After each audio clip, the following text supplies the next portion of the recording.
which is represented by the communities of Saugeen First Nation and Chippewas of Nawash Unceded First Nation.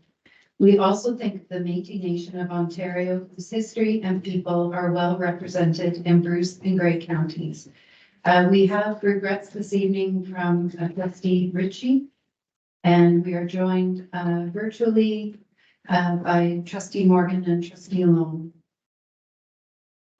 For a moment of reflection, I hope everyone had a wonderful family day and was able to take advantage of the opportunity to spend valuable quality time with loved ones. Semester 2 is now in full swing for our secondary students, and our elementary schools are as busy as ever. It has been an especially active time for student athletics, from cross-country skiing, hockey to volleyball and curling. It is delightful to see all the smiling team photos and examples of excellence that our schools are sharing on social media. We are also seeing a slew of other school and extracurricular activities related to music, drama, public speaking, the skilled trades, mental health, and more.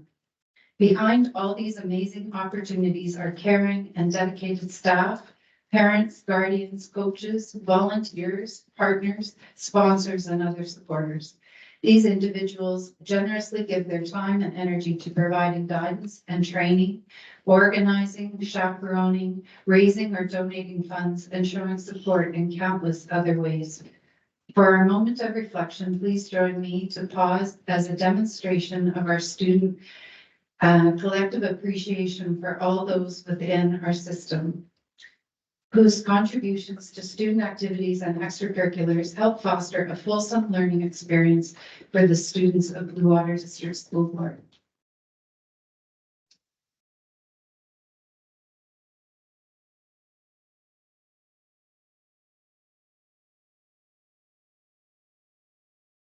We are to the approval of the agenda. Could I have a mover and a seconder that the agenda for the regular meeting of the board for February 20th, 2024 be approved as printed? Trustee Lutz, Trustee Morgan, all in favor?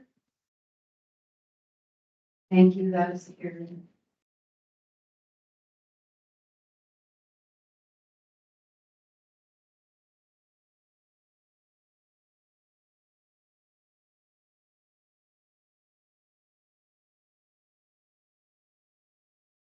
Is there any disclosure of pecuniary interest on any of our agenda items? I see none. To approval of the regular meeting of the board minutes from January 23rd, 2024. Could I have a mover and seconder that the minutes of the regular meeting of the board of January 23rd, 2024 be approved as printed? Trustee Craig and Trustee Morgan. Are there any errors or omissions on those minutes? Trustee Piponen? Thank you. Under the call to order, it's nice to see that we've included the reflection and land acknowledgement, but we're not actually getting what is going to be said. So it'd be nice if the trustees were privy to that information. Also under A4B, the business arising from the minutes, we looked at, we had that motion about gaming advertisements. And it says the letter was sent to the Canadian federal opposition leaders, but not to go to the provincial, the provincial leaders. And then my third one, was there ever an answer to that question about the Blue Water Summer School, Ottawa, Montreal, New York travel for credit, about the $6,900 that was for tips or whatever? Was there ever an answer to prove what that was? Just wondering, I didn't get an answer. Thank you. We start with the last question. Sure.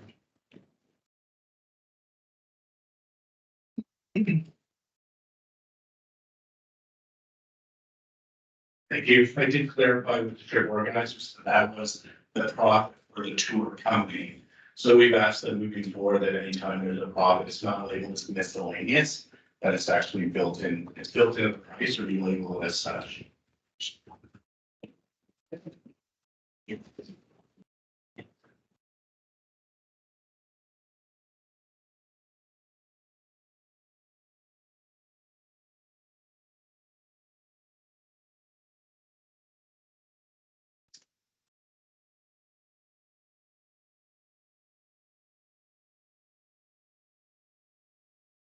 Chris was just answering your other question in my ear, but perhaps I'll let her answer it out loud.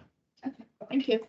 So I believe the letters went to MP Lobb, MP Ruff, MPP Byers, MPP Thompson, Premier Ford, Prime Minister Trudeau, and then following that, there was this discussion at the January 23rd meeting, and that's when the Canadian federal opposition leaders were also sent.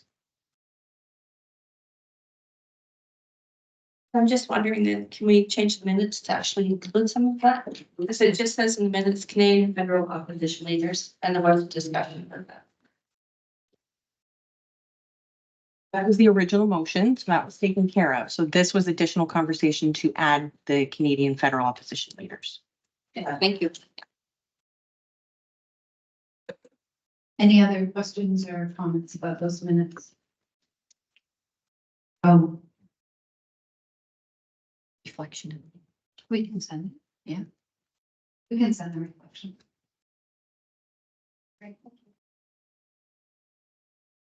It was moved by trustee Craig, seconded by trustee Morgan, that the minutes of the regular meeting of the board of January 23rd, 2024 be approved as printed. All in favor? Opposed? None carried. Approval of committee of the whole board minutes from February 6th. Could I have a mover and seconder that the minutes of the committee of the whole board meeting of February 6th, 2024 be approved as printed? Trustee Craig, trustee McComb, are there any errors or omissions?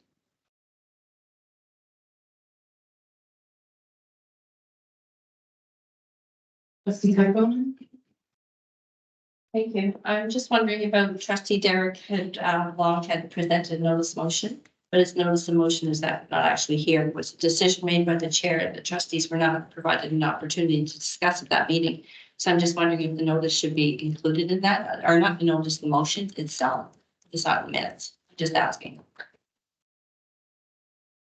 It was felt that the motion pertained to personal issues, so it's being added to an in-camera agenda at the next in-camera agenda meeting in March.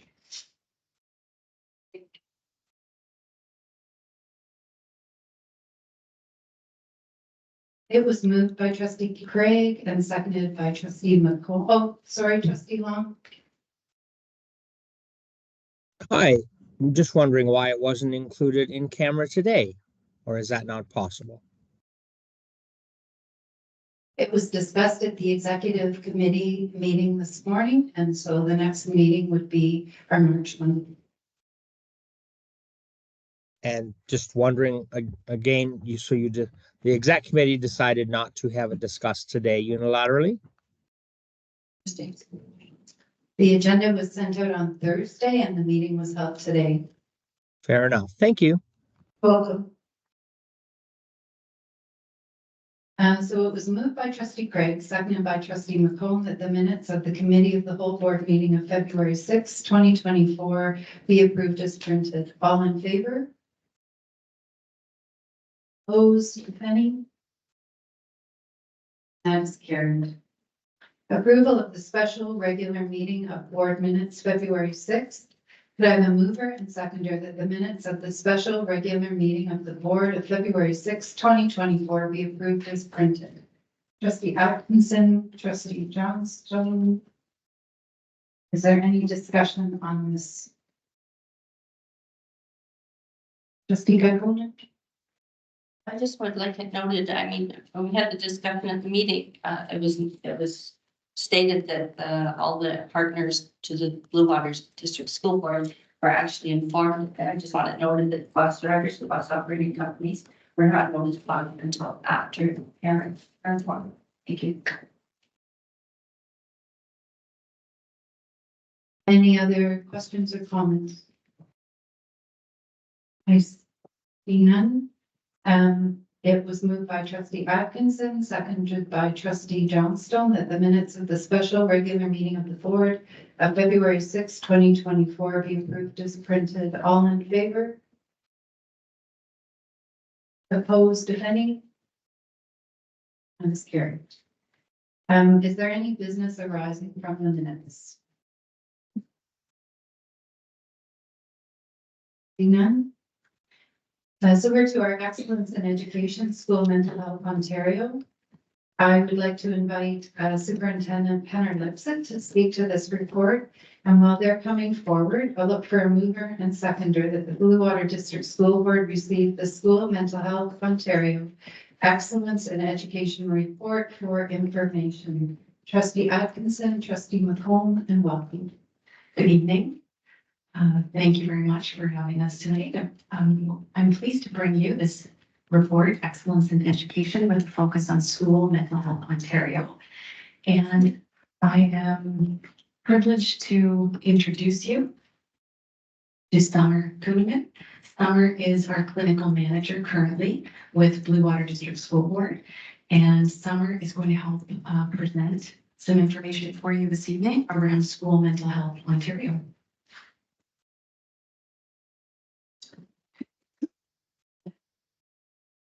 Hello, everyone. Good morning. My name is Summer. I'm currently the clinical manager, last year as a health lead. I'm happy to be here tonight. Can you hear okay? Closer. A little bit louder. I can project. I can project my voice. I'm happy to be here tonight to provide you with a brief overview of School Mental Health Ontario and the many ways that they're influencing and leading our efforts and work related to student well-being and student mental health.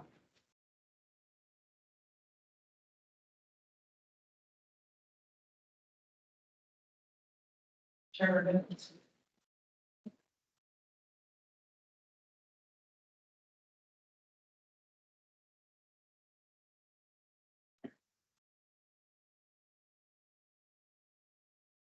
Now, right? Or picture of you. That popped up.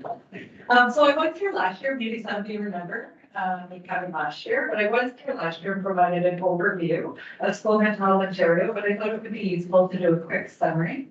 School Mental Health Ontario creates and promotes a provincial school mental health strategy designed to help all school boards across Ontario with the important work of mental health service delivery within the education system.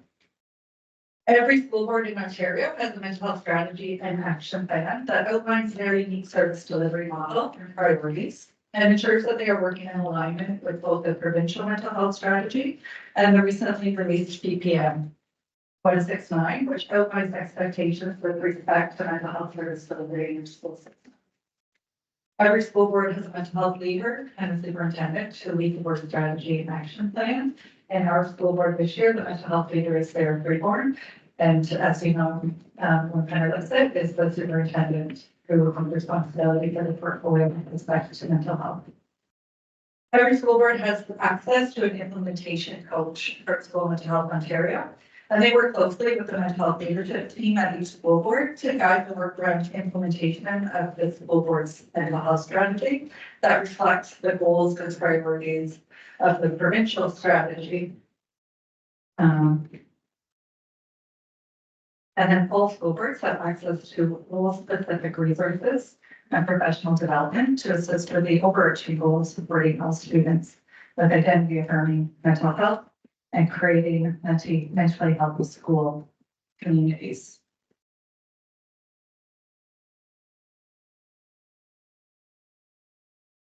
The School Mental Health Ontario Provincial Action Plan provides leadership and example that assists each school board to connect their unique mental health and addiction strategy to provincial goals. This graphic is a visual representation of the provincial school mental health strategy. In the center is the student, which reminds us that each student is unique and needs to be always at the center of our work. The next few rings around the student ensures that a commitment to truth and reconciliation and equity is fully embedded into all mental health and well-being strategies. The final ring showcases with color the tiered work of mental health service delivery that reflects that the bulk of our work should be at the level of tier 1, which is that good for all everyday practices that promote mentally healthy school communities. At the bottom, there's an acknowledgement that there are foundational conditions that are needed in order for any strategy to be successfully implemented. These include things like a leadership commitment, collaboration with partners, good communication, both internally and externally, evidence monitoring, and clear processes and protocols.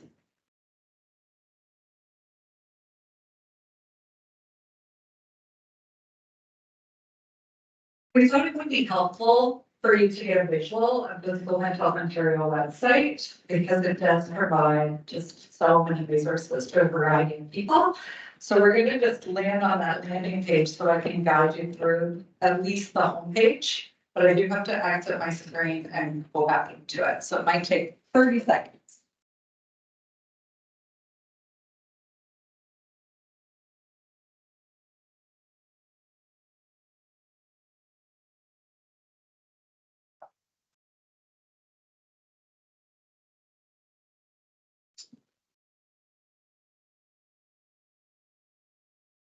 If it's gonna work.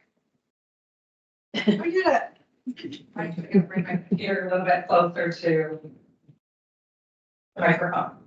So when you go into the School Mental Health Ontario website, this will be the landing page. You can see that there's an easy place for searching to find any kind of resource that you might be looking for. There's always a few resources spotlighted. So this month, if I scroll down, you'll see that the first resource spotlighted is Wayfinder. Wayfinder is a resource that's geared to classroom teachers that provides age-appropriate information related to social emotional learning, mental health literacy, and skill development that is aligned with Ontario curriculum. At our school board, we've provided this amazing resource to all staff through a number of memos and have asked all administrators to register and promote with their staffers. The next focus resource this month highlights some of the mental health resources for Black students in recognition that during Black History Month, people may be looking for these kinds of links and resources.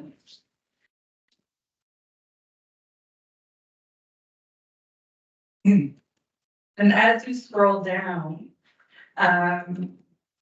you will see that there's a number of resources provided by role and by group of interest. So this is where we start to select a door that's more appropriate to the role that perhaps we are in and the resources that we're looking for. So we have a section for all of our educators and student support staff.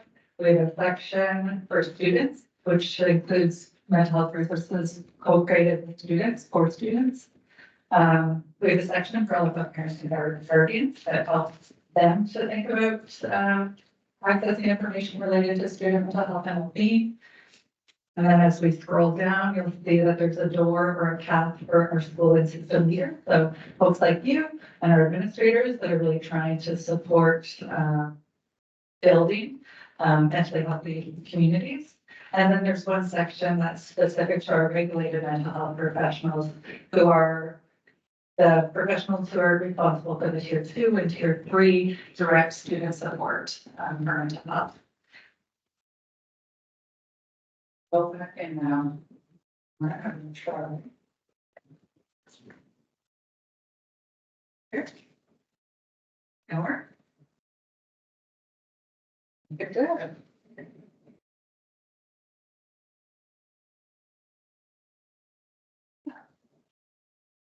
Look at that. That is okay. Okay. So as you can see from the landing page of the website, School Mental Health Ontario recognizes that everyone has an important role to play in creating mentally healthy school communities for all and provides appropriate guidance, training, and support tailored to all roles, including the directors, supervisory officers, and trustees. Tonight, we are highlighting one resource that is directed towards school board trustees entitled Governance Matters. I printed a few copies of the article, but it is easily accessed on the School Mental Health Ontario website as well. We know that trustees have a very important role to ensure that the conditions for quality, consistency, and sustainability are in place to support school mental health from the system level. And we know that a focus on identity affirming mental health and well-being is a key condition for students to be able to learn and flourish.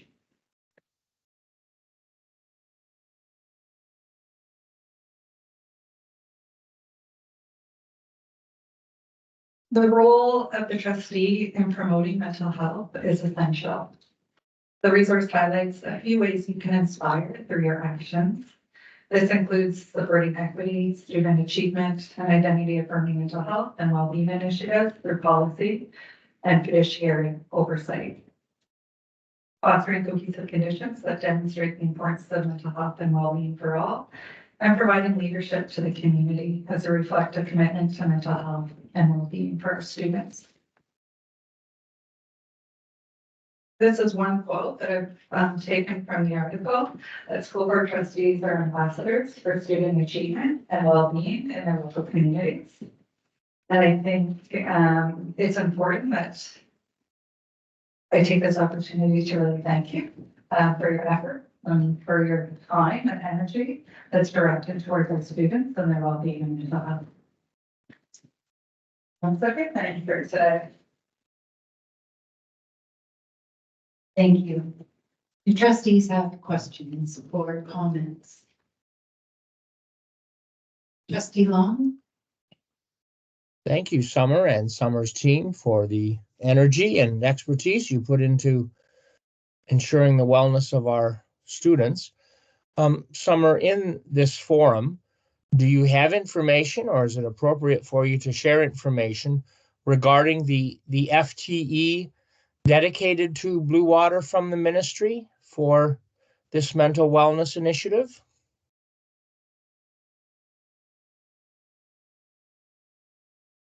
Okay, yeah, currently, we have 7 full-time mental health professionals who are regulated mental health workers who are doing direct service from the tier 2, tier 3. Supplemental chair? Go ahead. Go ahead.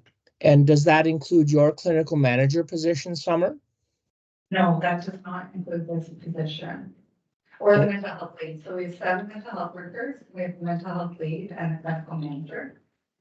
And our mental health. And just refresh me. Okay, I'll let others have a turn and then come back later. Okay. Trustee Greg? I have a couple of questions. First, one phrase leaked out at me from your document here. Providing a platform for student voice and leadership in school mental health. Great idea. Can you elaborate a little bit on how that is going and whether or not, and maybe our student trustees can speak to this as well, whether or not in every high school, every senior school as well, we have a group of students who are working on these issues. Yeah. Did student, do you have? I think those students. Like what kind of good things are happening? From better students. Yes, Well, we're currently, we're trying to implement equity council into a lot of different secondary schools, which is focused on promoting diversity, equity, and inclusion. So that group of students in every high school is very determined. Also, because we have student council, and student council is another great group of students that are dedicated to. Tatum Baker Senior School has a Jack chapter, which is part of a larger Canada-wide organization promoting student-led mental health, which would be along the lines of what you're looking at. can I? Question. Okay, so in addition, we're really promoting mental health champions groups, and so many of our elementary schools have created groups that are student-led, that are, you know, contributing to creating those environments of care and those mentally healthy communities. So that's being championed in all of our elementary schools. And then we're using things like the student forums and other avenues to gather student voice to help us to ensure that we are listening to our students. Is your question supplemental, or should we go to someone else and come back for another question? Please go to somewhere else and I'll have my second question. Trustee Kukovic? I was just wondering if we could get a copy of the presentation, and then I just have one question. When you mentioned identity affirming mental health, is it to do with school mental health. I went a little bit deeper than the landing page. It talks about centering Black, Indigenous, and marginalized perspectives in mental health promotion at school and examining and decentering whiteness. Is that what you mean? Yeah, that's part of creating an identity affirming environments, absolutely. Trustee Long? Thank you. Through the chair. Summer, just a clarification and then a question, please. So we have 7 counselors, 1 team leader, and 1 clinical manager. Am I correct there? Yes. And of the 7 counselors, just approximately, Summer, what percentage of their time is spent in a school with students versus at the Ed Center? Would there be a ballpark suggestion there you could offer us? Oh, I would say 98% of their time is spent in school. They're student facing. And so, you know, they might be at the board office during a professional development day when students aren't in school or for a team meeting or training, but their role is to be in front of students. And so that's where they are. Supplemental chair? Go ahead. And Summer, thank you again for clarifying. You are team leader or clinical manager? Currently, I'm a co-manager. I'm covering this year, and last year I was the mental health lead. So that's why it's a bit confusing. And then who is team leader or co-team leader with you, please? Her name is Sarah Freeborn. Thank you. Trustee Greg?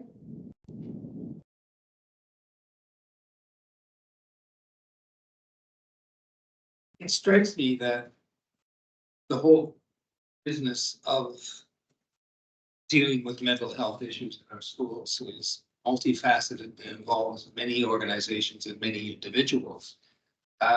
What I'd like to know about is the way that the board liaises with all these other organizations, some of which of course are on SEAC, and with health professionals who deal with mental health issues.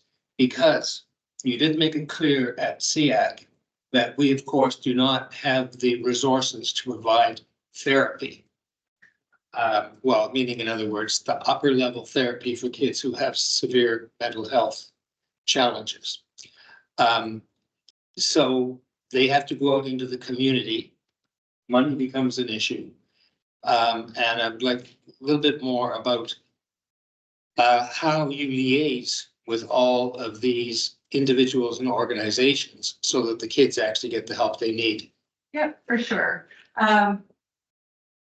We're guided really by the right time, right care document, which really guides us around that who should be responsible for the highest need in terms of mental health. That's what we would call the tier 3, tier 4 sometimes. And that is our community mental health partners. In our area, that would be Keystone, which is publicly funded, children's mental health. So I think one of the follow-up questions to that is how do we ensure that we have good processes from the school board to our community partners? And I think we're really fortunate that we have developed strong working relationships with our community partners with responsibility for mental health. We regularly have meetings with each of those organizations to ensure that we're communicating trends, that we're communicating places where maybe we need to create better efficiencies that result in us being able to do a direct referral, for example, from the school. So those relationships, I think, are a really supportive way that we can ensure that families and students have pathways to community care when they need it.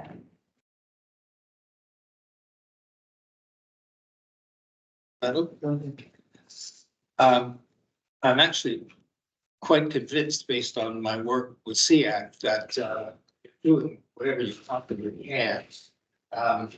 For example, I'm impressed with the 8 bullet points here pertaining to what trustees might do and what the board might do.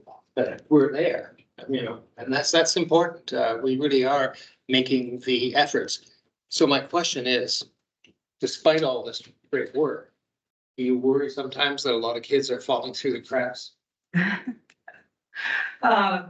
I think that everybody's doing the best we can, and we're doing the best we can, and we hope that we have created, strength in our school communities, that we spot those kids quickly, so that we know how to, so that we can respond. And I think we're improving our ability to do that. Trustee Long? Did you have another question, Trustee Long? Through the chair, thank you.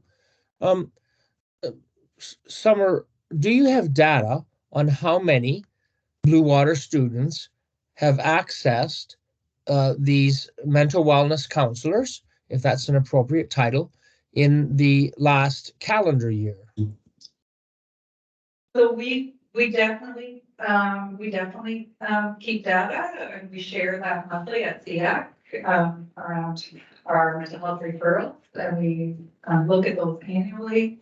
So we definitely have it. I haven't looked at for this month's CEAC to know where we are up to date right now, but we can always come back sometime with data if that would be something that, the board's like to be helpful. Supplemental. Chair, Yeah. supplemental. Thank you. And would it be possible, Summer, perhaps through Crystal or whoever, to share that data, because some of us do not attend the CEAC meetings, or maybe CEAC member could share it through Crystal, that all trustees might be aware of the number of student contacts by our counselors in the last calendar year or over some time frame. Would that be possible, Summer? Yeah. As we said, we do share that at CEAC monthly. We have data updates, and that is presented and shared with our committee, including two trustees that are here. So it's available to trustees and could be shared. Supplemental, then I don't know who to ask, Chair, that might be shared. There was nodding of the head from the two trustees from the CEAC committee. So that can be part of their report when they bring their CEAC report to the next time. Tracy and Michael, thank you. I think I have the names right. Thank you. Welcome. Any other questions or comments? Trustee Cook. Just on the sixth bullet point, considering through policy and budget priorities, the mental health of students who are disproportionately impacted. Why can't we put the period there without actually identifying specific groups? Seems discriminatory. This is not a Blue Water document. This is a school mental health Ontario document.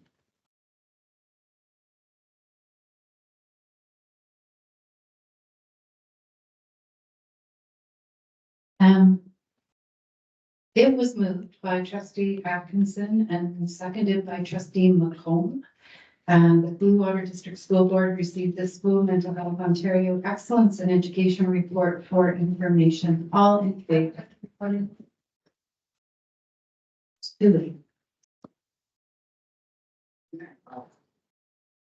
Recording vote. It'll only take 2 seconds. I'd like a recorded vote. I'm asking for a recorded vote. Thank you. All in favor of receiving the report for information? Trustee Long, do you have your hand up? I do not. Okay, all opposed? Thank you. Yep, that's carried. There are no delegations this evening. Committee of the whole board reports. There are 4 recommendations coming forward from the committee of the whole board meeting held on February 6, 2024. I'll be the mover of these motions and will be looking for a seconder. First, the Blue Water District School Board approve that Grey Highlands secondary school students participate in the Environmental Studies Program, ESP, field trips, 24-hour experience Collapore hiking trip, April 24th to 25th, 2024. Flesherton Pond Canoe Instruction Day, 1, May 1st, 2024, Flesherton Pond Canoe Instruction Day 2, May 2nd, 2024, Cypress Lake Camping Trip, May 8th to 10th, 2024, Bells Lake Canoe Trip, May 14th, 2024, Massasauga Provincial Park Canoe Trip, May 22nd to 25th, 2024, Temagami Canoe Trip, June 9th to 15th. Moved by me, seconded by trustee Morgan. Any questions with respect to this trip? I see none. All in favor? That is carried.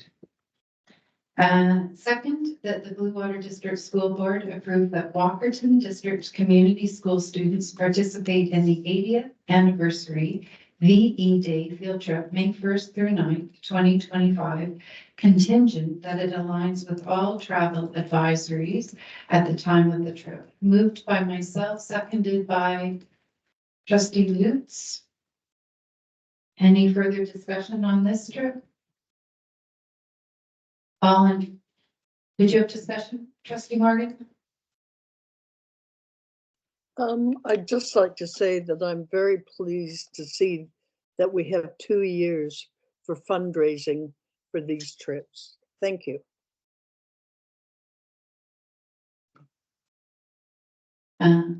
All in favor? That is carried. That Blue Water District School Board approved that Bruce Peninsula District School students participate in the 80th anniversary of VE Day field trip, May 1st to 9th, 2025, contingent that it aligns with all travel advisories at the time of the trip. Moved by myself, seconded by trustee Johnstone. Any further discussion? I see none. All in favor? Thank you. That is carried. And the Blue Water District School Board approved the 2024-2025 draft elementary and secondary school year calendars for submission to the Ministry of Education. Moved by myself, seconded by trustee Atkinson. Any further discussion? Trustee Kokonen? I would just like to say once again that this is a topic that we're not having enough discussion around with the trustees on this topic. So I'm just adding that comment before we go ahead and prove it. Any other comments? All in favor? That is carried. Thank you.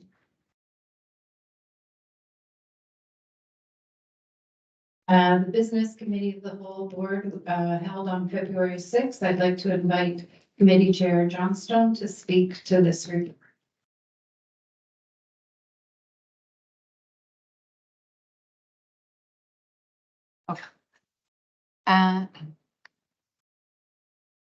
Be looking for a mover and seconder. The Blue Water District School Board received the report of the Business Committee of the Whole Board meeting held on February 6, 2024 for information. It's moved by trustee Johnstone, seconded by trustee McComb.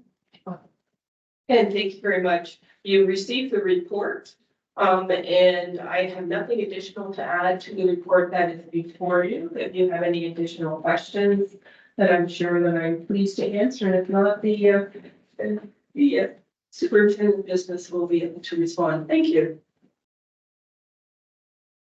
Any further questions or comments? I see none. All in favor? Thank you. That is carried.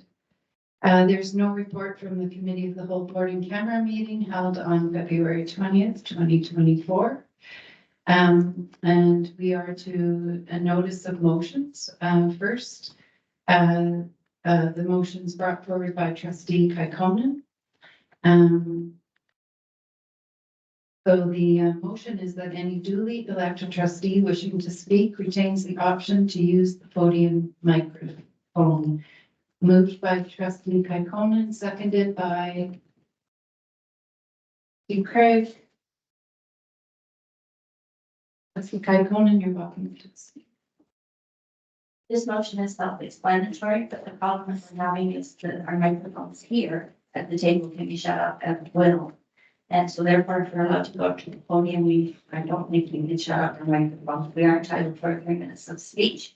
And I would like to be able to use my 3 minutes of speaking time when I'm speaking. So if I go up there, I don't think you can shut me down as much. Self-explanatory, thank you. Trustee Long. Through the chair, I do find it odd that I don't think I've ever witnessed a podium speaker, a non-trustee, because trustees as yet don't use the podium. I do find it interesting that I don't think the microphone has ever been turned off for a podium speaker in my 16 months here. And yeah, I do find it odd that that trustees, the board, duly elected trustees are sometimes silenced in terms of a microphone being turned off. So I think this motion is a wonderful idea. And the other support I would like to offer for the motion is that I think I'll suggest that the trustees' voices might be some of the most important, understanding that we are duly elected trustees and that the opportunity to use the podium is a great idea. Thank you. Trustee Lutz. Thank you. So I have 3 concerns with this motion. The first is that as trustees, we are all equal, and as we are sitting around this table, we are all equal together, and we can be seen as equal, but by moving to the podium, that disrupts that equality to some measure, because it changes, like, even if it's just psychologically or slightly, I believe that would disrupt the equality around the table. My second concern is that simply with timeliness of meetings, given that we do have a mandated time limit on our meetings, moving back and forth to the podium to speak, I do not believe is good stewardship of our time when we're here. And my third concern is equality of access. Not all of us have the same mobility. And that means that not all of us, whereas where we are sitting, we all have equal access to speak. But if we were talking about moving to the podium to be heard, so anyone around the table with mobility challenges or concerns is suddenly at a disadvantage. Thank you. Trustee Johnstone. Yes, I will not be supporting the motion for you. This is considered a small board or small assembly, according to state Robert's rules. And that consequently, there's less decorum because we don't have, we're not sitting here at a big assembly, say a legislature, whether provincial or federal. And we're all considered equals as a consequence. We don't have parties or anything like that. And we're all provided with a microphone. And this way it provides every opportunity for all trustees to be heard, the same opportunity. And as Trustee Lutz mentioned, it also helps with discussion going quicker. And it's quite true, it can add a barrier to people or trustees and student trustees with disability issues. The other thing is that the podium, remember that especially at our board meetings, that and is that they're recorded and that the camera is not actually on the podium and that it's actually on this board table. So the public who's watching wouldn't be able to actually see who the speaker is as a trustee. And therefore they have greater opportunity to see what is happening when trustees remain seated. And the other thing is that in terms of muting is that's why we have a gavel. So if a trustee is speaking and they are speaking outside of the motion on the floor, that the actual fact of the gavel would be hit in terms of where a chair or the trustee said it was doing a point of order, so they would have to follow that. And that when people get up to speak and they have 3 minutes, they actually have to speak to the motion and they can't make commentary outside of the recommendation that or motion that is before them. Trustee Morgan, Thank you, Madam Chair. I would like to support what trustee Lutz has said. I think that we should all be equal, sitting at the table across from each other and not going to the podium and be greater than. Thank you. does anybody else want an opportunity to speak before I go back to trustee Long? What do you have? Trustee Long? Then why the difference for student trustees? They use the podium when they are called upon for reports. Just As trying to they're understand providing that. They're providing a report. Okay. Any other comments before we go back to trustee Kaikona? Trustee Morgan, do you still have your hand up or is it not down? Thank you. Trustee Kaikona? It's an easy fix. I don't have to go to the podium. We just stop turning off my microphone when I'm speaking within my 3 minutes. Thank you.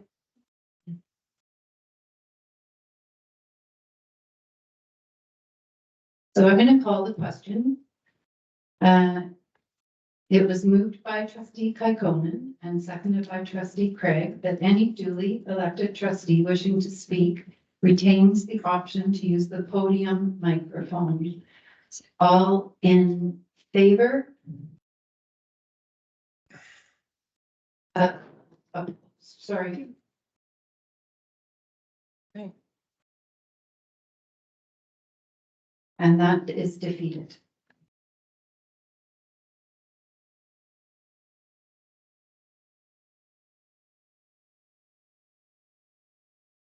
The next motion, I'm going to rule that this motion is out of order as it proposes action outside the scope of this committee as for the Administrative Procedure AP 5450-D. The committee's name is not the Textbook Committee, but instead the Textbook Appeal Committee, whose role is described in AP 5450-D. And it is to review specific concerns and make recommendations to the Board of Trustees. The Trillium List lists textbooks approved by the Ministry of Education, which is available on the ministry website. Other textbooks and supplementary learning materials would be chosen at the discretion of professional staff at each school, following the requirements of AP 5450-D.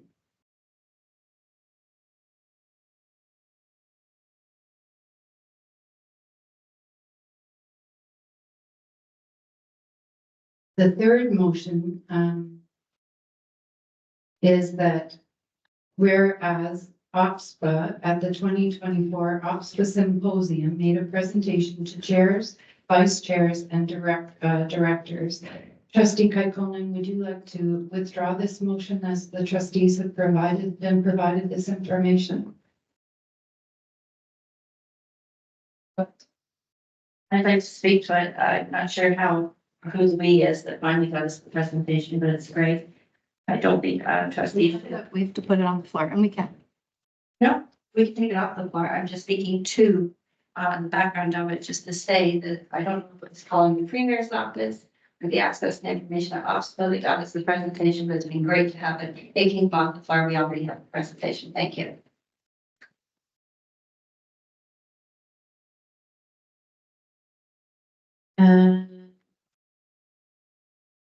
It's withdrawn.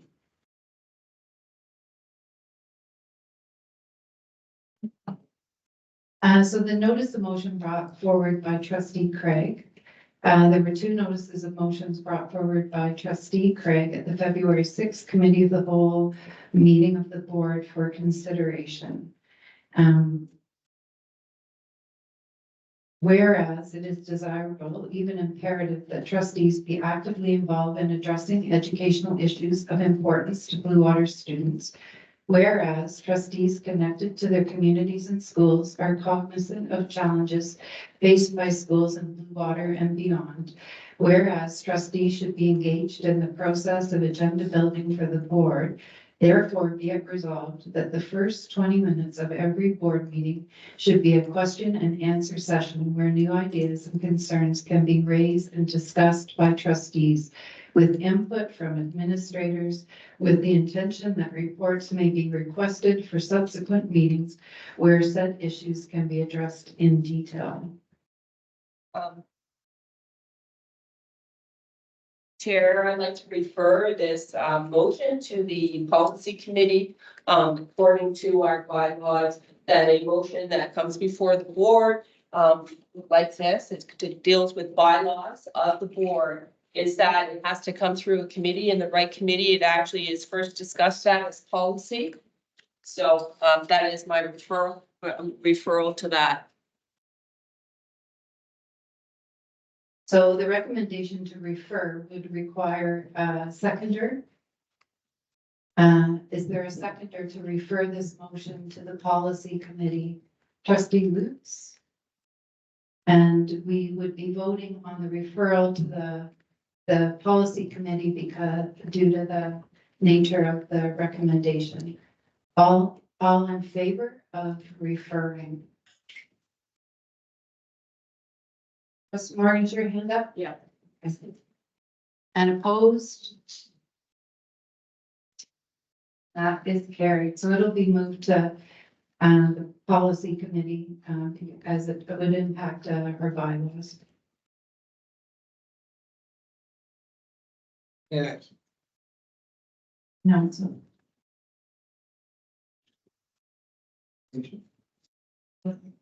I'd just like to know the timeline on that process. When would the policy committee meet and when could this come back to the board?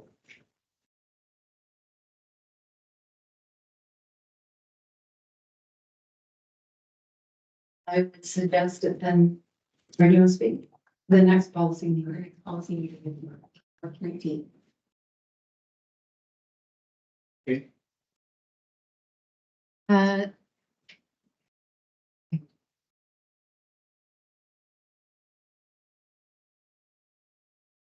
Second, whereas it is vital to encourage and enable a variety of opinions in order to understand most deeply what the challenges are that our board must address. Whereas many parents, teachers, principals, and leaders of professional organizations have important perspectives that can inform our debates and lead to stronger decisions. Whereas our board stakeholders must be encouraged to actively present their carefully considered opinions on issues that affect them. Therefore, be it resolved that trustees need to solicit and listen to the opinions of board stakeholders. And to accomplish this, I move that the director be asked to report to the board with a plan to invite the participation of key stakeholders whenever changes are proposed that will impact them. Moved by trustee Craig. Is there a seconder? Trustee Kaikkonen. And trustee Craig, would you like to speak to this? Yes, I would. One of the things that has intrigued and bothered me most since I became a trustee is how seldom we have people coming who speak to the issues that are before us. We seem to be operating in a vacuum. We, as far as I can see, only have input from our teachers and educational assistants and other professionals when we request it, and that's usually in a very formal way. I think the dialogue with our stakeholders is one of the most important ones that we have as a board. And I don't think we're doing a very good job of encouraging that dialogue. That's why I propose that we ask how we can do this, how we can improve this situation. And I don't really necessarily have all the answers as to how to do that. So I suggested in this motion that we ask the director how it can be accomplished. How can we create procedures that will make sure that teachers are informed of issues and ideas before the board, before it happens, so that they can speak. Also that, for example, teachers might be encouraged on occasion to come to the board with their problems. And let me tell you some of the problems that I'm very conscious of. I read it in the media, I hear it from people in my city of Owen Sound. Teachers are dispirited. Teachers are frustrated. The behavior of students seems to have had a terrible downspin before COVID, but certainly since COVID. And yet we don't hear the pain of our teachers. We don't hear their frustrations, and we don't hear their proposals for changing this. And that's a perfect example, to my mind, of the need for us to go beyond the admitted expertise of our superintendents and other senior staff, but go right to the source, the people who are dealing with the problems. Let's hear from them. It'll give us a different and I think healthier perspective. So that's why I encourage you to pass this motion. Thank you. Trustee Martin.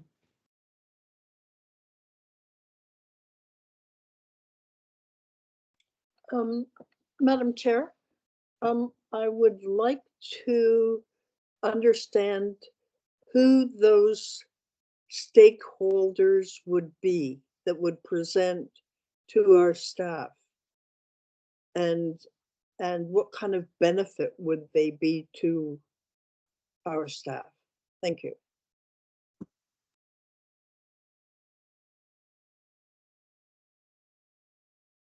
Answer it quickly and then, but I don't want you to lose your opportunity to speak at the end, so Okay. just be quick. Quickly, sure. Examples would include the teacher unions, and would also, however, include associations of teachers.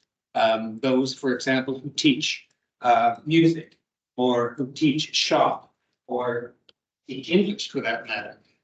They do meet, they do discuss the issues that they are most frustrated by or most concerned with.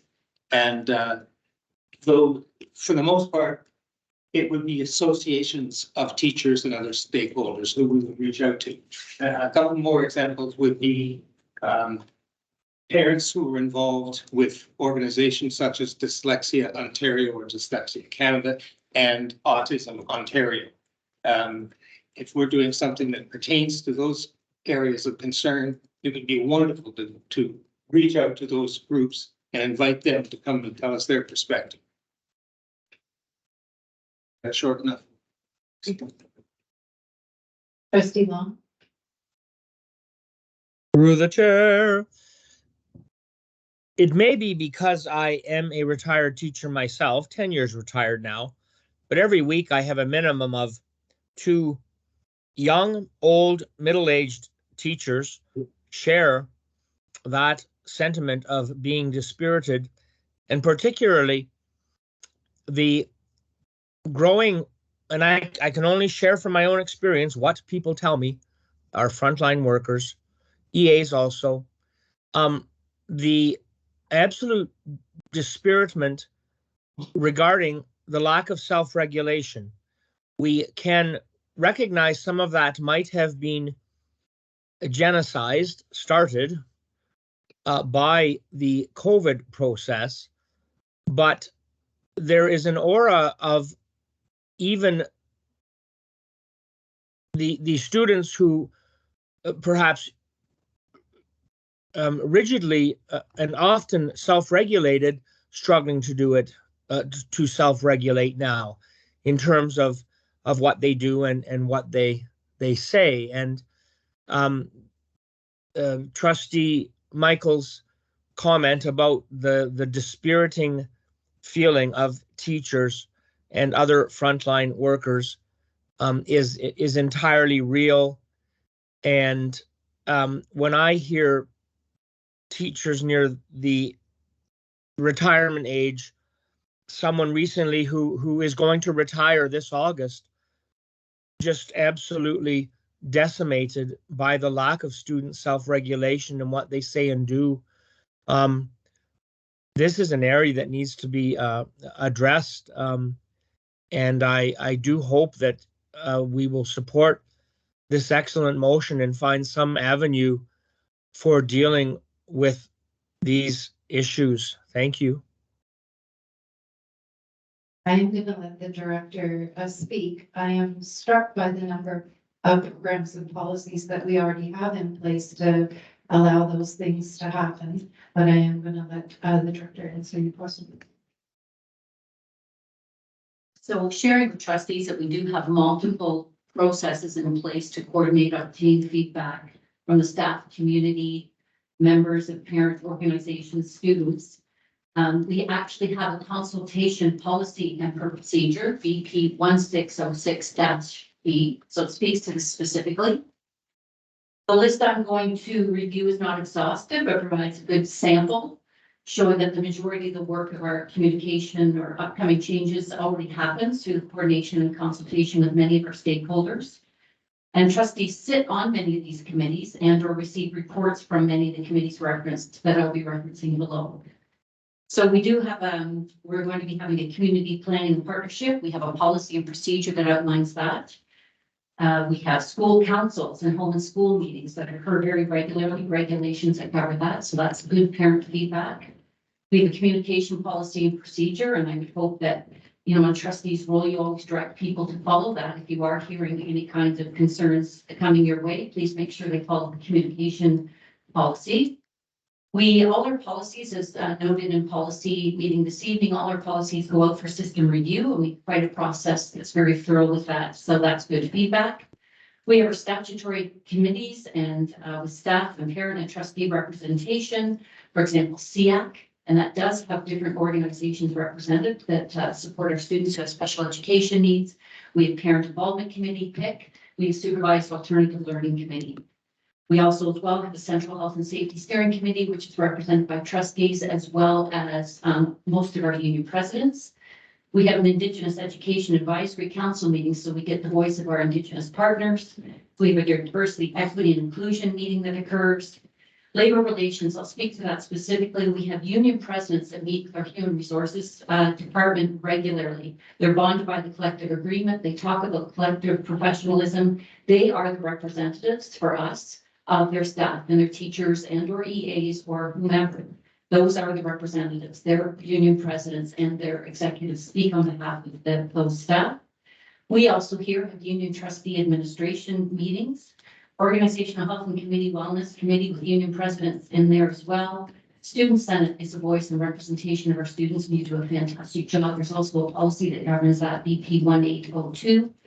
We have system administrator meetings monthly with all of our principals and VPs who speak to us quite regularly about concerns that they're hearing in the system and things that we can do better, because they themselves have staff meetings and professional development opportunities with their staff to hear these kinds of issues or concerns so that they come back to us. We also here have managers and supervisor meetings which cover the same thing.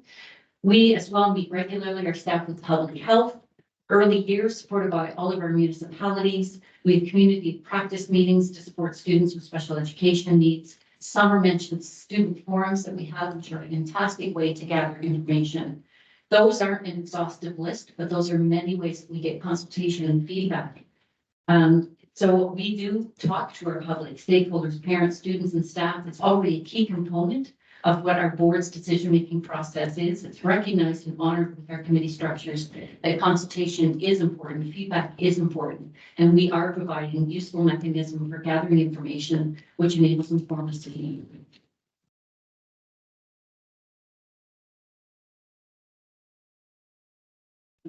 I'll go to trustee Johnston and then trustee. Yes, and I just wanted to mention too, that there's also additional consultation that happens And that is, as mandated by the ministry. So when the ministry will say, you know, that there's a mandate to do consultation, whether it's, you know, through staff or it's actual schools, or when we do a survey that parents are letting up, you know, to know about this so they can provide feedback. And also in different ways, the Ontario Public School Board does the very same thing, whether it's through its policy or its program committee, and it's often going to schools. And so, for example, especially around curriculum, that will often go to the staff to ask them, because, you know, in their areas of expertise, they provide feedback to the program board team. So there is also, you know, it goes, it's just not, it's at the provincial level and it's at our local level and it's also at our school level.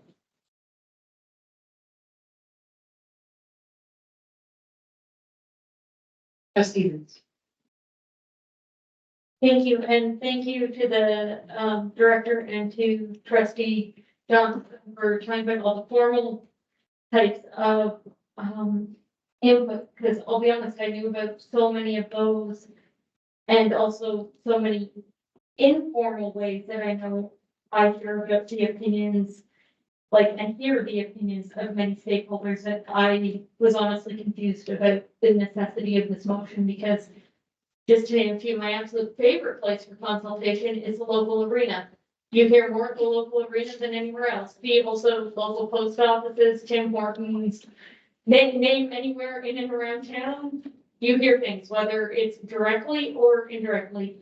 Being a part of local social media groups that are just active in your community, you hear so much about what's going on and what people care about and are interested in. And I think those were the main ones I had written down as informal. It's just there are lots of ways I know I myself, and I'm sure others do get this type of information already, that yeah, I kind of think it's already taken care of. Thank you. I just want to add to trustee Lutz there, the important part for us is to remember our governance role and the communication protocol. So if you hear something that requires follow-up at the school or at the appropriate level, it's our job to help direct that so people get to the person they need to talk to, and it's not us. Trustee Cardin. Well, this is very impressive, what the director has outlined and what trustee Lutz has mentioned as well. Problem is that there is no direct communication from all those interest groups to us as trustees. That is, they don't come and speak to the particular issues that we are addressing. I find it really shocking that we have so little representation at our board meetings on the important issues, the education issues that we should be addressing. So the consultation process clearly is part of a very established structure, which takes information from teachers to principals, principals up to superintendents, and then to the board. But that means that all those ideas are being filtered. And what I'm looking for is unfiltered ideas and, quite frankly, unfiltered frustrations about the inadequacies, whatever they are, within the way we address the needs of students. And you'll know that I'm not totally negative and trying to tear the board down or trying to tear the good professionals down who serve us.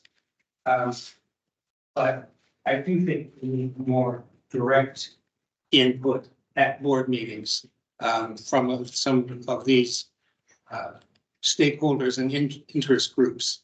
And though the rest of the consultation process is perfectly fine, it's still not resulting in us getting the true facts from our stakeholders.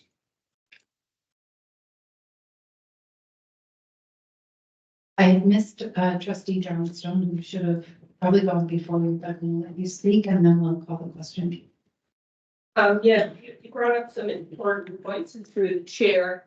Our processes are brought forward and how they're done is where it's the most, you could say, accessible to our different groups. So for example, if you take parents at school, is that they're more likely to go to a school council meeting or a home and school meeting, or, as opposed to coming to the boardroom. And that's what we've really found, that even when we've done, say, consultation and say, come to the boardroom, they're more apt to go to those groups that they already are associated with. As for educators, and especially because they're unionized, is that they're represented by their unions, and if they have concerns, and that especially deal with their work, is that they're going to go to their union stewards and do that. But also there's a whole process within schools themselves in terms of staffing. So I would really not want to, I guess, bypass, say, union rights. And I'm gonna say that, or contravene those rights, because that is, those processes are really set in place and they're done through their collective agreements, or also their in terms of what they're doing in their schools and through their own staffing. So I am not going to be supporting this motion. Thank you. So I am going to call the question because we did a little reversal there. It was moved by trustee Craig and seconded by trustee Kikonen that trustees need to solicit and listen to the opinions of board stakeholders, and to accomplish this, I move that the director be asked to report to the board with a plan to invite participation of key stakeholders whenever changes are proposed that will impact them. All in favor of this motion? Opposed? That is defeated.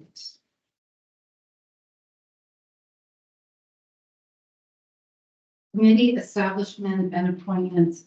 We have a couple of staff committee appointments. There are two special education advisory committee representative appointment recommend. There are two special education advisory committee representative appointment recommendations as nominated by local associations or agencies. I would like to invite Superintendent Peter Lipset to speak to the report, and then I'll put each motion on the floor for consideration. Thank you.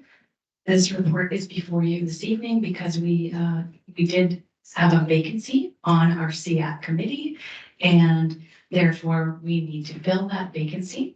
And so you will see that Alicia Rosenberg has been put forward to be a member of our CAC committee for the remainder of the term, as nominated by Bruce Gray and Child Family Services. And Bruce Gray and Child Family Services would like to appoint Sarah Madigan as the alternate if Alicia Rosenberg is not able to be at the meeting.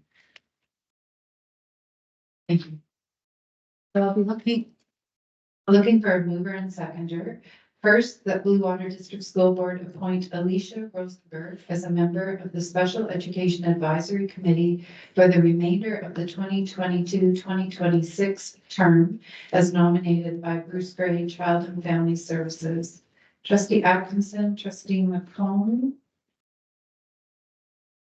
All in favor? That is carried.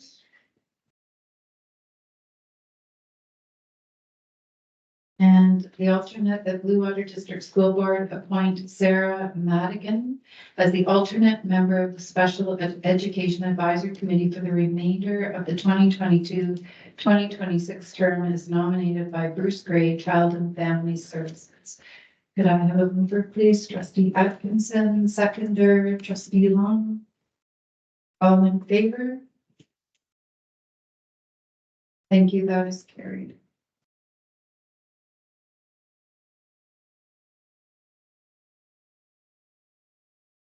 And supervised alternative learning committee representative appointments. There is one supervised alternative learning committee representative appointment recommendation as nominated by local associations agency. I would like to invite Superintendent of Education Henry Lipset to speak to the report, and then I will put the motion on the floor for consideration. Go ahead. Thank you. Again, we had a vacancy on our Supervised Alternative Learning Committee, or SAL. And our partner, the YMCA All in Sound, has put forward Devin Fan as a new representative that they would like to appoint to this committee. Thank you. Thank you. So I'm going to ask for a mover and seconder that the Blue Water District School Board appoint Devin Van as the member of the Supervised Alternative Learning Committee for the remainder of the 2023-2026 term as nominated by YMCA Owen Sound.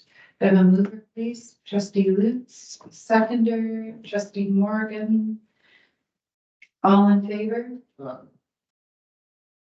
Thought you were gonna ask, does anybody have any questions or?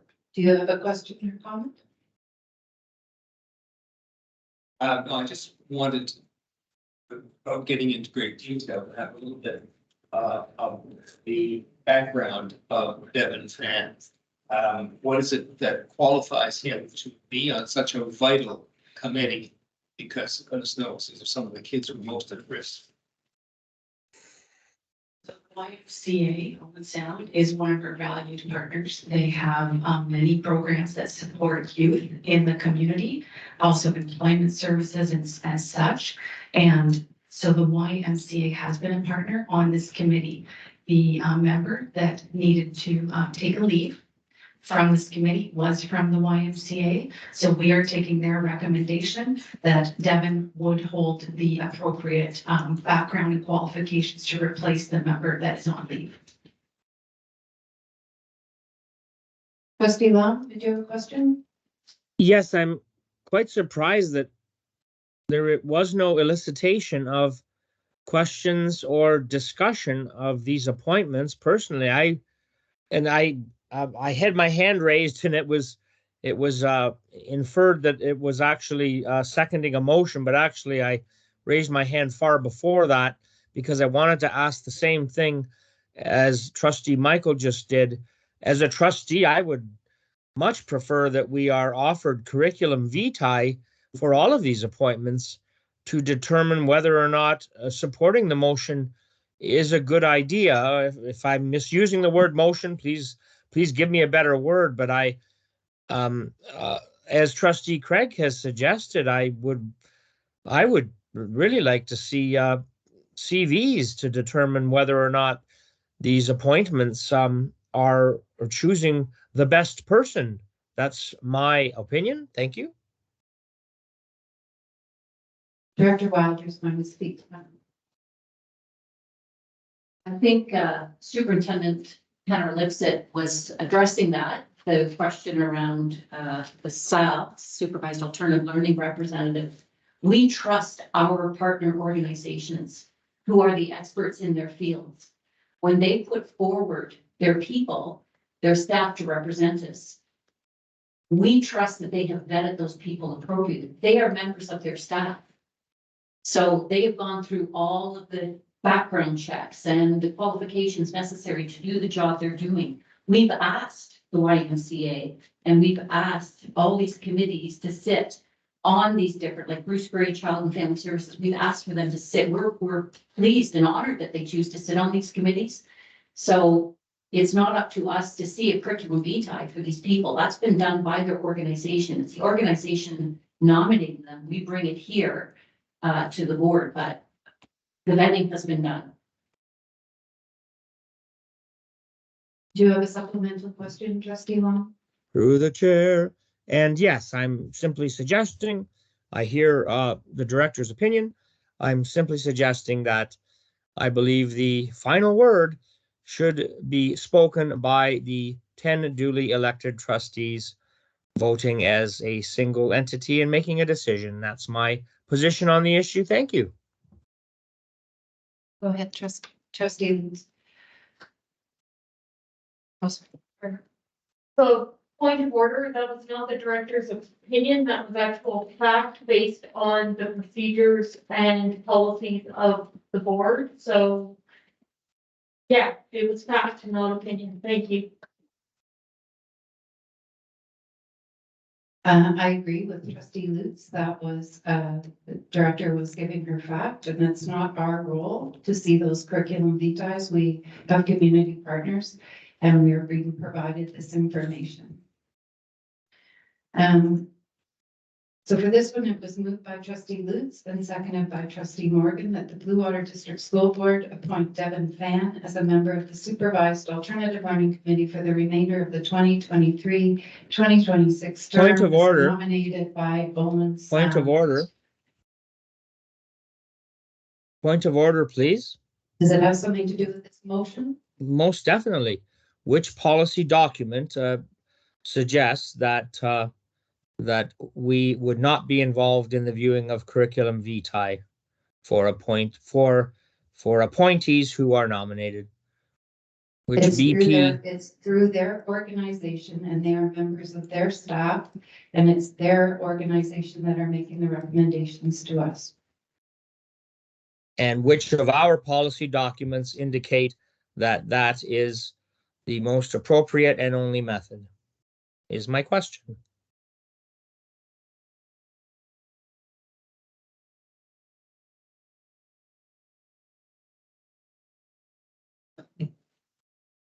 We are governed by Ontario Regulation 374-10, supervised alternative learning and other excusals from attendance. We'd also have the same for CI, so it will talk about membership. The membership would say that the organizations appoint to the board who they are recommending, and then the board just accepts it. So it's never been a question before. Thank you. I will investigate 374-10. Perhaps Crystal or someone can give me guidance on how to find that document. Thank you. I'm not going to repeat the question again, but all in favor of the appointment? Thank you. Opposed? Abstain. That is carried.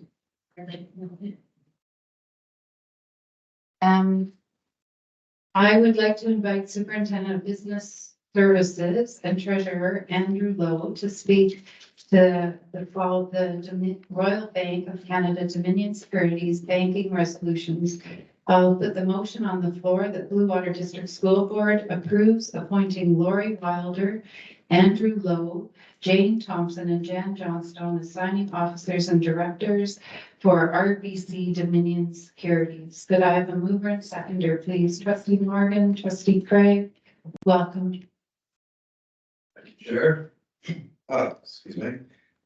So this is just a process for the RBC Dominion Securities with my appointment to put me on as an appointed signing officer. So RBC Dominion Securities, they handle our scholarship trusts, and so any transfers to our bank account from the scholarship trust to award awardees or donations into our scholarship trust need to be signed off on by two officers. Superintendent Wilder, Chair Thompson, and Vice Chair Johnstone are already on the list, and so this is just adding my name. Thank you. Do trustees have questions or comments? Trustee Long? Through the chair, Andrew, do these trusts earn interest or not? Through the chair, the trusts do earn interest, yes. Many of the awards are interest-only awards, for example. Supplementary? Go ahead. Through the chair, noting that chartered banks rarely, if ever, have the most attractive rates for customers, why would we not consider a higher interest rate with a virtual bank? Thank you. Trustee Long, this isn't germane to the motion that's on the floor before you. Oh, Are there Okay. any other questions or comments? I see none. It was moved by trustee Morgan, seconded by trustee Craig, that Blue Water District School Board approves appointing Lori Wilder, Andrew Lowe, Jane Thompson, and Jan Johnstone as planning officers and directors for RBC Dominion Securities. All in favor? Opposed? As carried. Reports for information.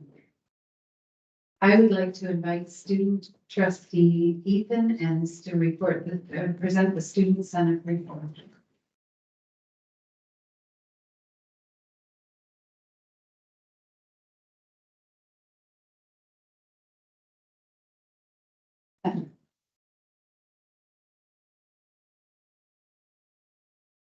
Might be a bit better. Second semester has started and the students are getting situated in new classes and starting co-op placements. The OSDSS BIPOC Collective is providing information on local Black history on the announcements.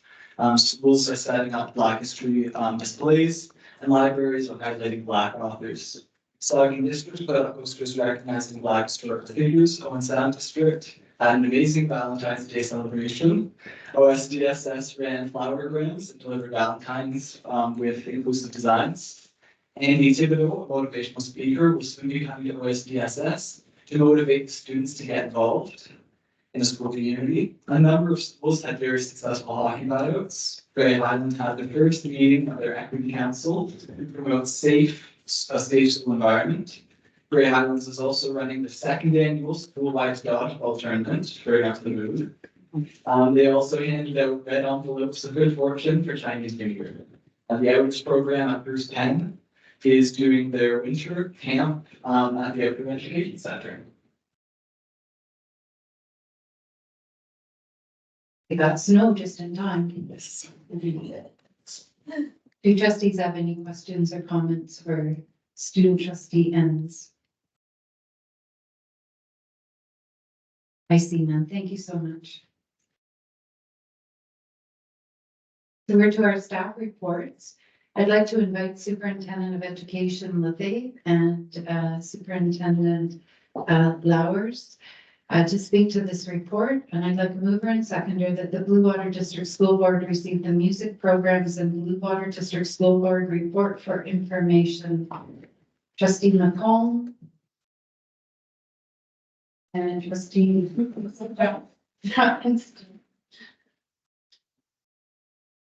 Well, It was a little taller than I am. Take the chair. A creative and engaging music program is one component in providing quality education for every student in a safe and accepting and caring environment.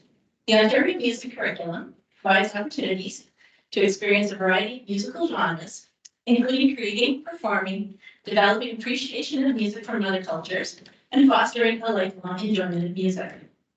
All elementary schools deliver music programming in some form, as it is a curriculum requirement. Research shows that there is a link between singing songs that develop phonics, phonemic awareness, and vocabulary, and reading development. Primary teachers are encouraged to incorporate these songs in their daily programs. Elementary students in grades 1 through 6 receive music instruction as one of 4 strands of the arts curriculum. 150 minutes each week must be devoted to the arts, and primary and junior teachers determine which strand they will teach each term. Instrumental music is considered a protected program in grades 7 and 8, meaning that wherever possible, the qualified teacher is to provide music instruction.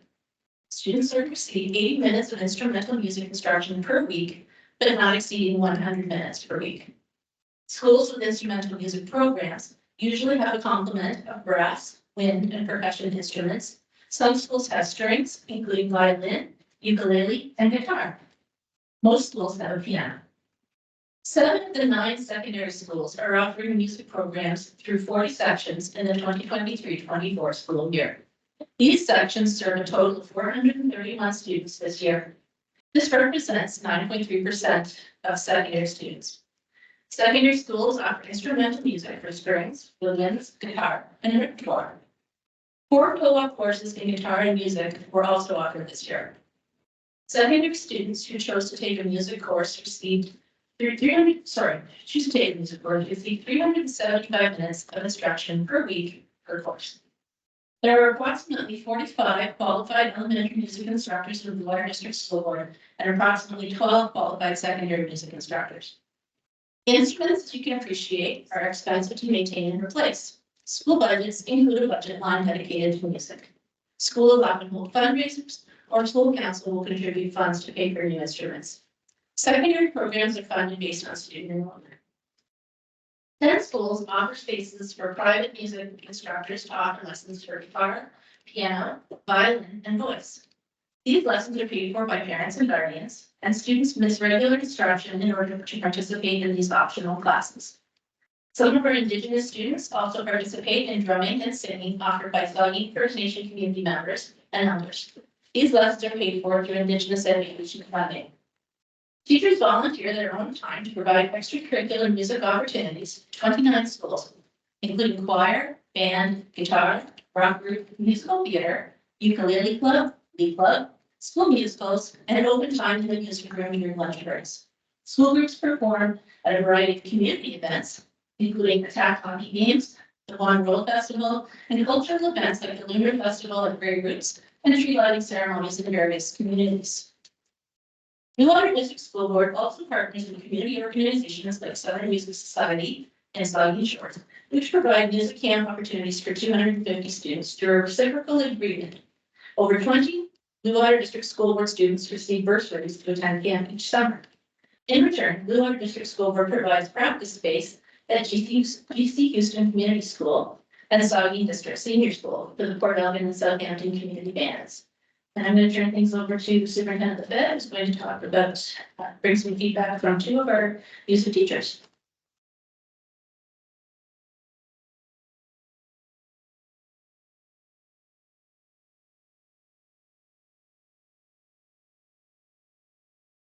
Great, thank you. This is great. Third music presentation this year to you. It's a very arts-focused trustee group. I really like that. So this came from Andrea Rideout. We had two teachers that I talked to help to prepare some material. But as you know, coming to a board meeting, you know, on an evening like this after a full day of work is a big commitment. I thank them for this information and I thought I could share some of this with you. I know that in a previous music presentation, I know that we did have Deanne Allman here from Capital Saranac, and she was probably able to answer some of your questions that you might have had about music in general there. So I'm just gonna go ahead. So here's some of the stats coming from Saugeen District. So she has 263 instrumental intermediate students in total. Sorry. When I walk in on a morning, like a Thursday morning, I go into that school before school starts, and I walk in and Andrea's there, set her back to me. I walk in and she's literally got about 120 students all standing in front of her, and she's one adult in front, and she's just got them all like completely focused. And like, I don't know, it's like a fine-tuned marching band. I'm just amazed at how incredible she is in terms of her instruction there. So we've got a 0.6 instrumental music time for grade 7. You can read the rest of that. I'm going to read it to you. So the extracurricular intermediate bands, junior band new this year, 75 students participating. So it looked like 120, it's 75 if they practice in the camp due to the group size. The intermediate band, designed for students who can play at least 5 to 8 notes confidently.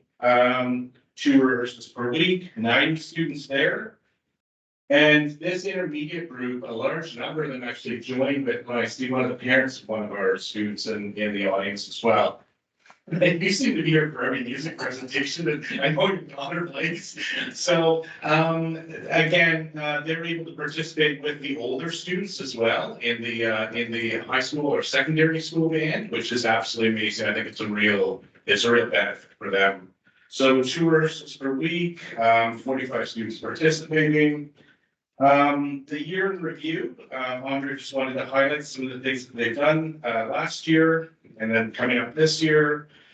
It's huge. It's a huge benefit. The team building that happens in a band. I don't know how many of our students, I haven't really asked this one. Were either of you music? Oh, you were, okay, maybe you could share a little bit too about what music meant to you afterwards. Fosters a sense of belonging, the winter concert piece, partnered with the Port Elgin Community Band, and then back to basics. And that's just a phenomenal opportunity that they have coming up. And she did add a few extra slides. I took a few up because we only have so much time. An NHL scout, Boston Bruins scout, Andrew Dixon, came to talk about teamwork and the importance of teamwork and leadership. And again, their band day was just phenomenal. So that was it for in terms of music at SDSS. I did ask another teacher there, Carrie Lynn Boyce, who is the music teacher there. I've taught with Carrie Lynn for a number of years. She was over at Chatsey when I was the department head over there. So we've known each other for a long time. We had a really good conversation just about music in general over the years and how it's kind of evolved. It's an expensive thing to happen in the school, but we make it happen everywhere.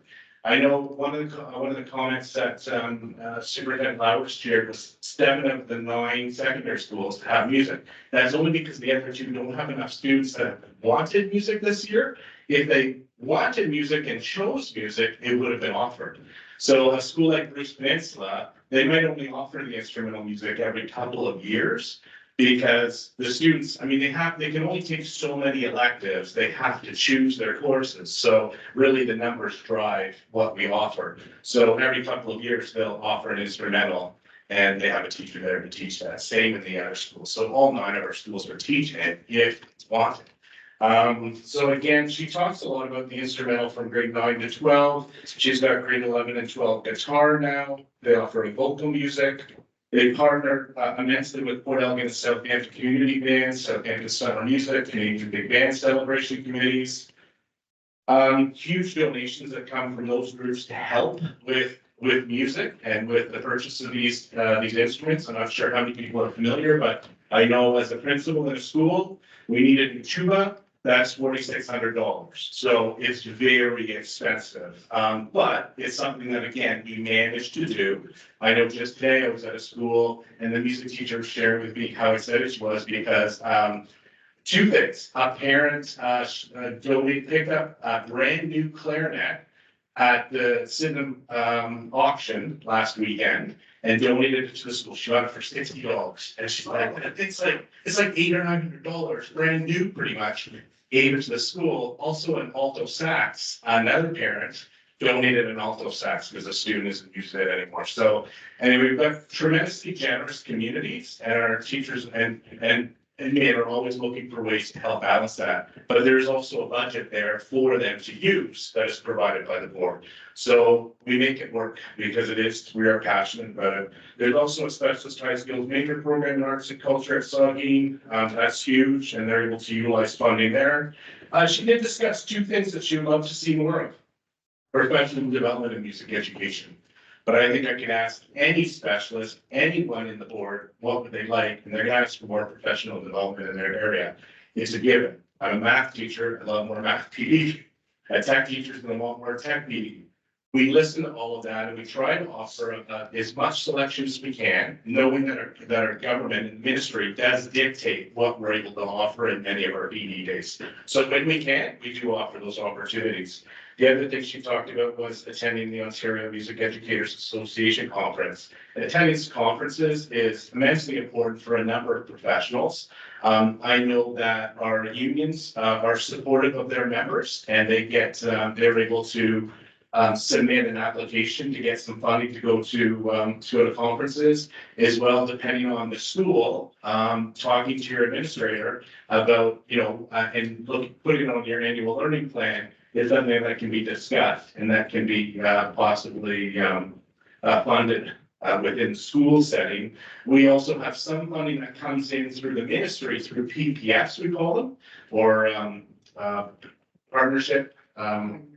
Priorities and partnerships. Priorities and partnership funding. So our PPFs that come through are targeted though in specific areas. Most of the ones the last few years have been math, Indigenous education, early reading and ASD or autism spectrum disorder. So on that training has been offered to a number of our teachers, like a part 1 or part 2 AQ.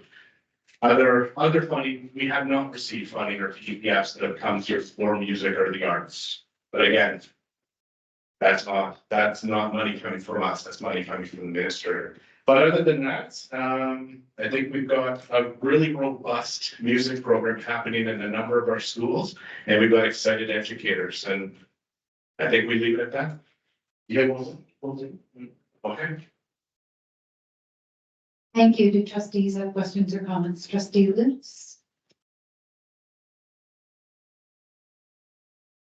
Okay, thank you very, very, very much. As someone who has the benefit of being a part of the music programs in the sport as a student and remembers the many, many years back then and through till now that our music programs have been winning national and international awards.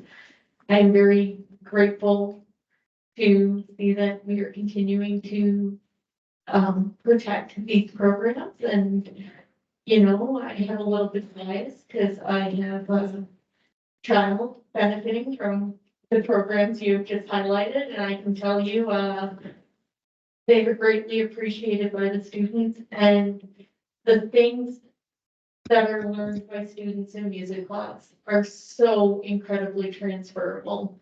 We don't talk about that enough. Well, I think we do here. We've just talked about some of it, but just in general in society, it is not acknowledged enough. And I am so proud of our board for continuing to promote music education at all levels. And it's exciting how many of our schools have K-8 specialist music teachers, something that I don't think exists many other places. And I'm going a little off track there, but just thank you very, very much. Student trustee Ann. From a first-hand perspective, there are so many great things to say about the music program in Blue at John Deacon Baker Seniors, John Deacon Baker. I've been a part of the music program since grade 7, junior band, and we are able to do so many great things for our school community. We're able to play the school song assemblies, play Pomp and Circumstance at commencement. We're able to play songs at Cenotaph or Remembrance Day, engage the community in so many ways and provide so many great opportunities for our students. Trustee Craig. Well, thank you.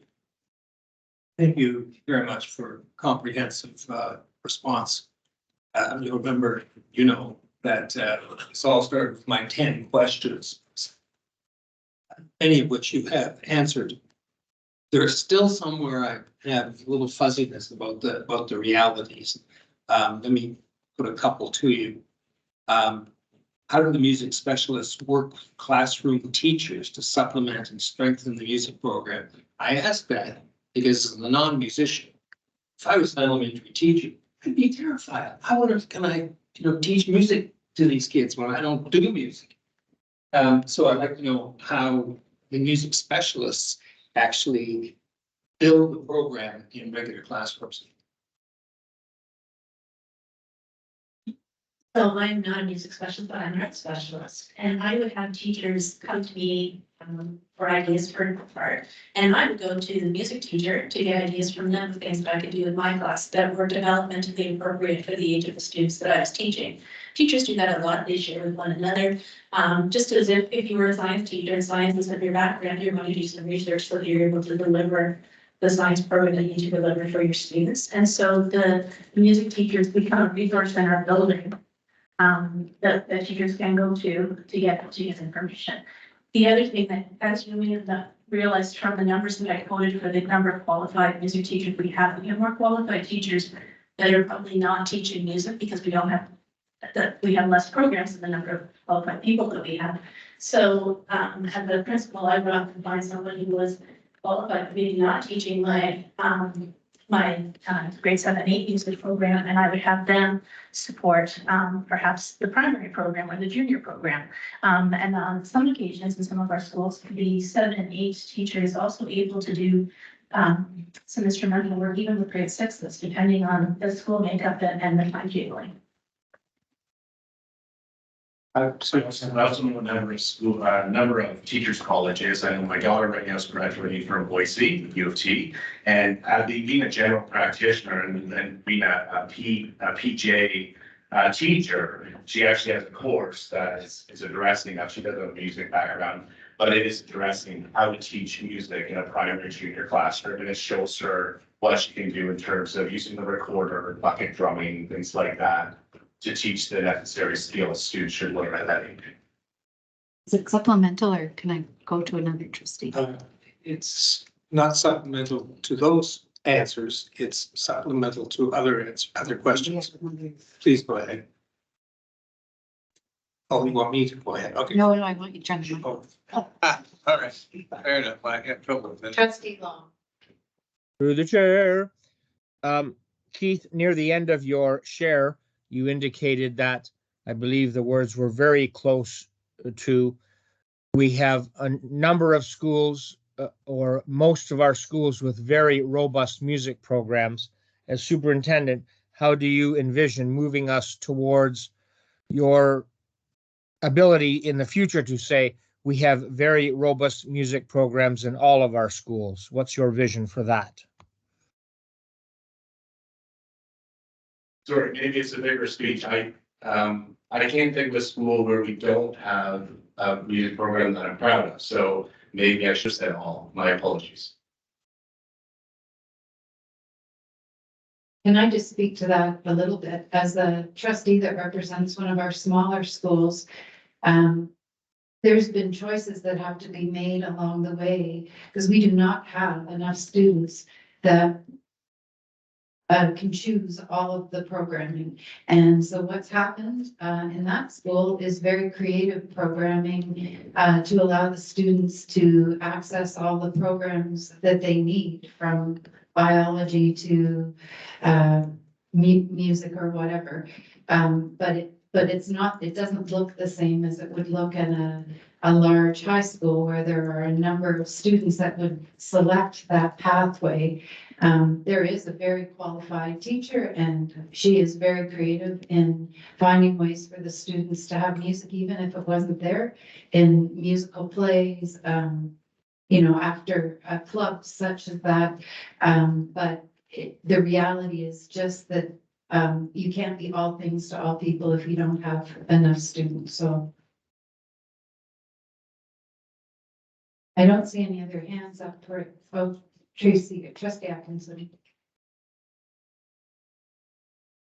Music is, well, it got me through a lot of things in life, but I'm very grateful for the education I got in my music, because not only did it teach me the love for music, the respect for people through the music, and it actually, music helped me pay for my post-secondary education, because I had the tools, and I guess some say I had the talent, and without music, to this day, I don't know how I would get through a day. But I must say too, I think over the winter concerts, there was a lot of music, but I also noticed this year, a lot of the arts, the drama and the art, were incorporated all together, and that was really heartwarming, because I think you only need one arts credit for your OSDS. And so to see all three incorporated, it was nice to see that you could tell they were collaborating together as a team. And so if you weren't the music student and you were the drama student, or you were I'm not sure what the proper word is for art, you got a taste of it all in it. And music rooms are the first classrooms that I like is when I enter a school. So we have done a wonderful job, and I can see we are continuing to do a wonderful job with the music program. Speak up, Bowley. I'd like to say we almost got there. Thank you very much for a very comprehensive and insightful report. It's been 16 months or almost 16 months we've been here, and that's probably the best report I've heard yet. I just would like to thank also Trustee Long and Trustee Craig for their hard work in trying to get to this point where we've got a good report. So thank you to all those people who have pushed it. Thanks. Trustee Craig.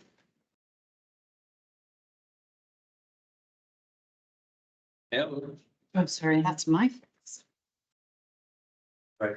So obviously, it's about teachers, specialists and regular classroom teachers, and it's about the students. But it's also about money, as everything in this board is sometimes coming down to money.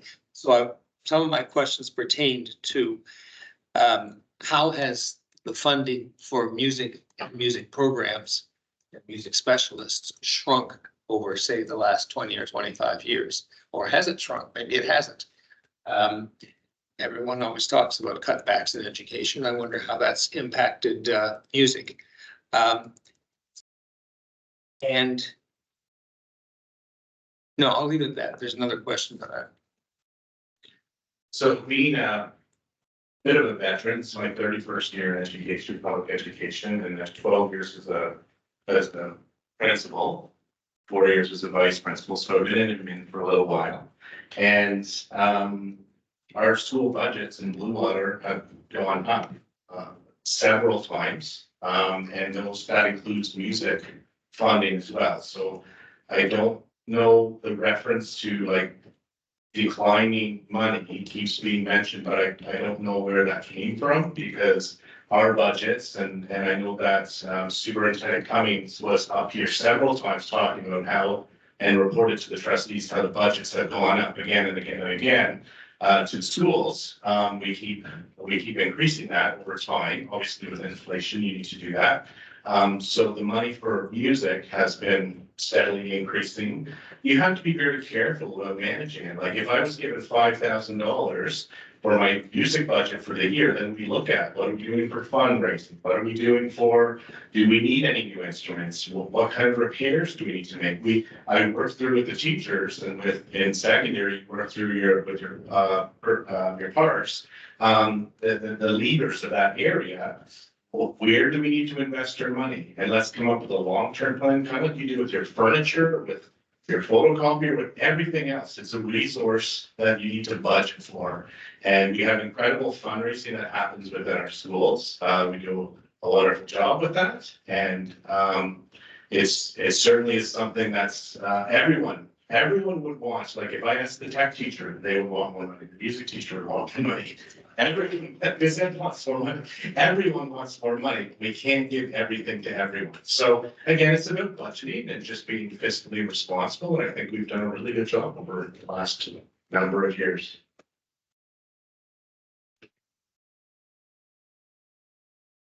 Trustee Long? Through the chair, I would be grateful, Keith, if at some point in the future, you might be able to share with us and I don't use the word discrepancies negatively, the discrepancies in music programs. Some of them are brass winds percussion, grade 6 and up. Others are string programs. We may even have some schools who are more robust with vocal music programs, meaning singing.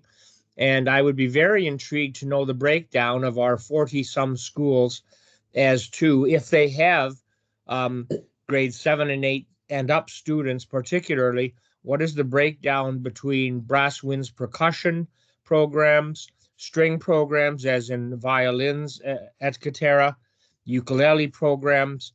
I think that would be a very interesting review of both the data and the robustness of those individual programs and how it positively affects the schools and the communities, because my career was as a music teacher, 24 years at Aaron Terra, and back then, and I'm sure still now, there were very wide differences in what schools focused on. That's simply an observation, not a judgment. And I'd be very intrigued, Keith, if you could in the future, to present some breakdown of the variety of programs we have in the schools and how those align with each other. Thank you.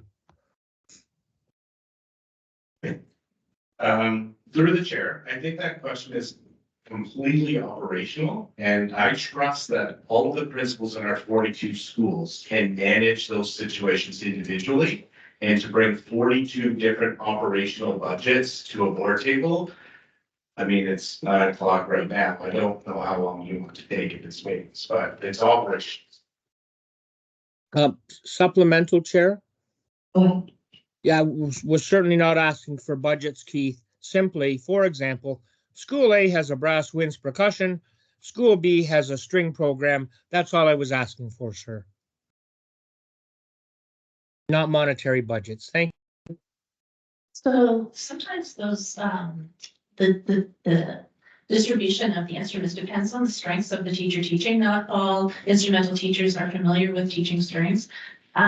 And or some other instrument. And so sometimes it has to do with the teacher that's teaching the program, and sometimes it has to do with the history of the instruments that have been in the school. As Keith alluded to, it can be very expensive to replace even one instrument, never mind a full set. So one school may have brasses, for example, and not have any strings like a violin, for example, whereas another school may have through fundraising or through other means have achieved one or two or several violins to be able to run a strings program. So it's very unique to every school, similar to how with phys ed equipment, every school has a different complement of physical education equipment, for example.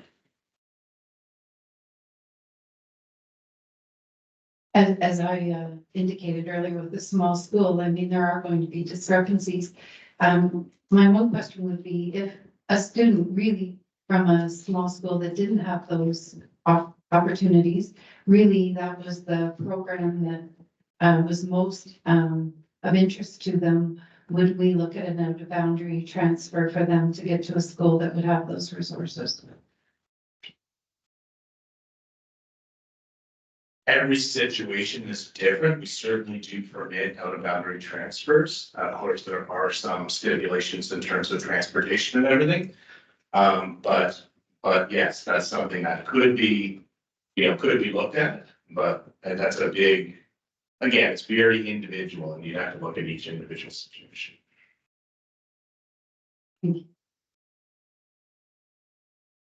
Trustee Long, give you one question. Yeah, and I'll try to be clear. My hope is very simple, that trustees might receive a list of what kind of music program that each of our 48 schools has. So some will say, yeah, we mostly sing. Others will say, hey, we sing and we got ukuleles in our K-6. And another school might say, we're brass winds percussion. And another school might say, yeah, we're a string program as in stand-up basses and violins. That's my only hope. Thank you. I suggest that when you're at your next school council, you could ask each school council that you participate in, what their focus is, and I'm sure their administrator would probably be happy to share that. That would give you at least a small sampling in your area, what the focus is. Just a suggestion. I'm going to call the question. It was moved by trustee McComb and seconded by trustee Johnstone that the Blue Water District School Board receive for music programs and Blue Water District School Board report for information on favor. And that is carried. Our communications, correspondence.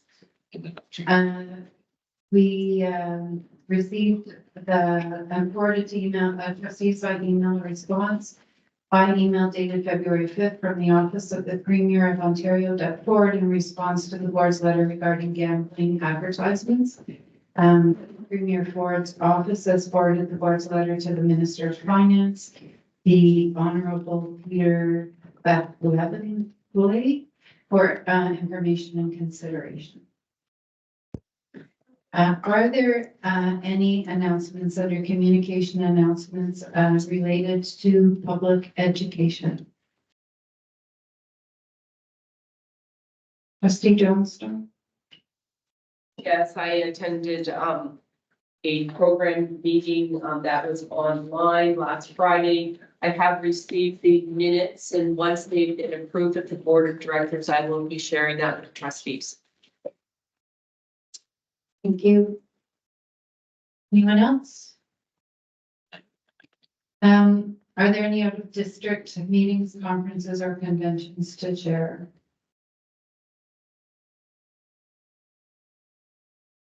See none? And the calendar of events has been provided for your information. Note that it's the latest one that you received reflecting the change of the PEA date. And with that, at 9 p.m., I am looking for a mover and seconder that the Blue Water District School Board adjourn at 9 p.m. Trustee Lutz, trustee Gray, stay home, everyone. Yeah.